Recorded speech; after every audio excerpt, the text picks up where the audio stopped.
வணக்கம். திருக்குறள் அதிகாரம் இல்வாழ்க்கை. குறள் 41. குறள் இல்வாழ்வான் என்பான் இயல்புடைய மூவர்க்கும் நல்லாற்றின் நின்ற துணை. பொருள் இல்லறத்தில் வாழ்பவனாக சொல்லப்படுகிறவன் அறத்தின் இயல்பை உடைய மூவருக்கும் நல்வழியில் நிலைபெற்ற துணையாவான். நன்றி. வாழ்க வளமுடன். வணக்கம். திருக்குறள் அதிகாரம் இல்வாழ்க்கை. குறள் 42. குறள் துறந்தார்க்கும் துவாதவர்க்கும் இறந்தார்க்கும் இல்வாழ்வான் என்பான் துணை.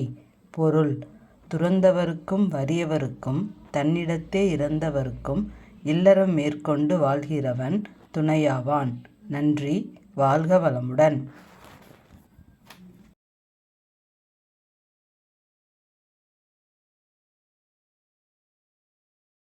வணக்கம். திருக்குறள் அதிகாரம் இல்வாழ்க்கை. குறள் 43. குறள் தென்புலத்தார் தெய்வம் விருந்தொக்க நானென்றாங்கு ஐம்புலத்தாறு ஓம்பல் தலை. பொருள் தென்புலத்தார் தெய்வம் விருந்தினர் சுற்றத்தார் தான் என்ற ஐவகை இடத்தும் அறநெறி தவறாமல் போற்றுதல் சிறந்த கடமையாகும். நன்றி. வாழ்க வளமுடன். வணக்கம். திருக்குறள் அதிகாரம் இல்வாழ்க்கை.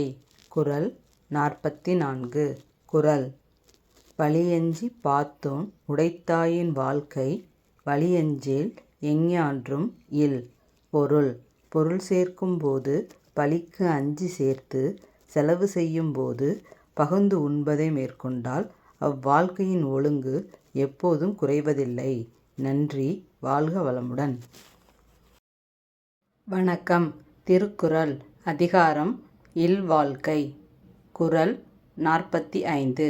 குறள் அன்பும் அறனும் உடைத்தாயின் இல்வாழ்க்கை பண்பும் பயனும் அது.